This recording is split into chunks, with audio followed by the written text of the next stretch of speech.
دینی ماحول سے دوری،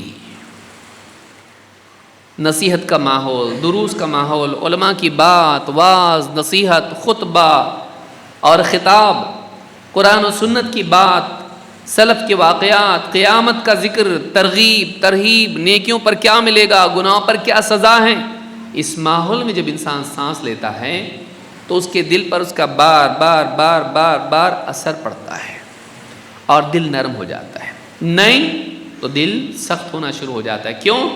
دنیا دنیا، پیسہ پیسہ، سب پیسے کے پیاسے ہیں، کوئی رشتہ داری کچھ بھی نہیں ہے، پیسہ ہے تو سب کچھ ہے، دنیا ہی اصل ہے، جمع کرو پیسہ، انجوائے کرو، ذہن میں صرف یہی باتیں آتی ہیں، اس سے دل سخت ہو جاتا ہے۔ آپ مٹی پر بھی پانی نہیں ڈالو گے تو پتھر جیسی ہو جاتی ہے۔ واعظ و نصیحت کے دینی ماحول سے دور جب انسان ہو جاتا ہے تو اس کا دل سخت ہو جاتا ہے۔ اللہ تعالیٰ فرماتا ہے أَلَمْ يَأْنِ لِلَّذِينَ آمَنُوا أَن تَخْشَعَ قُلُوبُهُمْ لِذِكْرِ اللَّهِ وَمَا نَزَلَ مِنَ الْحَقِّ، کیا اب بھی ایمان والوں کے لیے وقت نہیں آیا کہ ان کے دل اللہ کی یاد کے لیے اور اللہ کی طرف سے نازل ہونے والے حق کے لیے ان کے دلوں میں جھکاؤ پیدا ہو جائے؟ ابھی بھی وقت نہیں آیا؟ ابھی بھی تمہارے دل اکڑ کے بالکل سخت ہیں؟ کیا ابھی بھی وقت نہیں آیا کہ تمہارے دلوں میں خشوع پیدا ہو جائے، جھکاؤ پیدا ہو جائے اللہ کی یاد کے لیے، اللہ کی نصیحت کے لیے اور اللہ کی طرف سے نازل ہونے والے حق کے لیے؟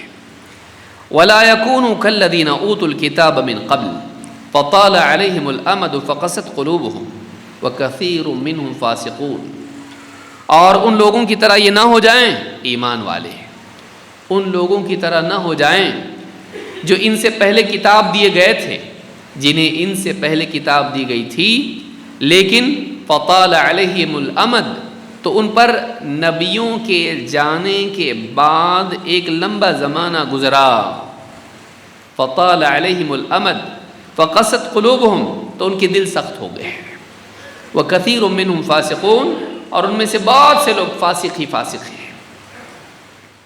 فطال علیہم الامد، نبیوں کا دور تھا، نبیوں کی مجالس تھی، واعظ و نصیحت چلتا تھا، دلوں پر اس کا اثر ہوتا تھا۔ نبی دنیا سے چلے گئے، وہ ماحول ختم ہو گیا، پھر ایک لمبا زمانہ جب گزرا، اس ماحول سے محرومی کے ساتھ دل سخت ہو گئے۔ یہ جو دینی مجالس ہیں یہ صرف ہمارے نالج کے بڑھانے کے لیے نہیں ہے، اگر کوئی صرف علم کے لیے یہاں آتا ہے تو وہ بیوقوف ہے۔ دینی مجالس صرف علم کے لیے نہیں ہے، دینی مجالس اپنے ایمان کی تازگی کے لیے، اپنے ایمان کی تجدید کے لیے ہے۔ دینی مجالس میں ہم کیوں آئیں؟ اپنے ایمان کو تازہ کرنے کے لیے۔ وَإِذَا تُلِيَتْ عَلَيْهِمْ آيَاتُهُ زَادَتْهُمْ ایمانا،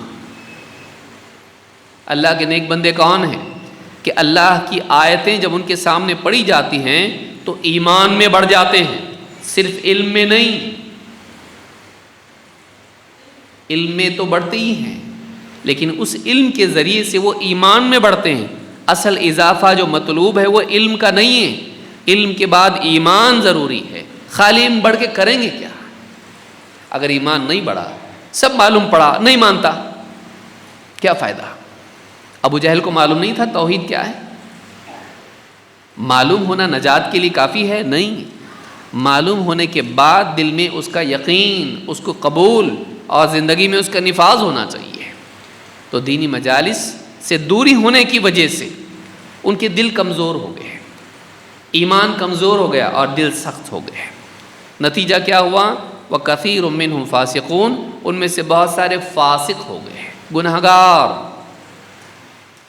دلوں کی سختی کی بڑی وجہ یہ ہے کہ انسان دینی ماحول سے دور ہو جاتا ہے، یہ پہلی وجہ ہے۔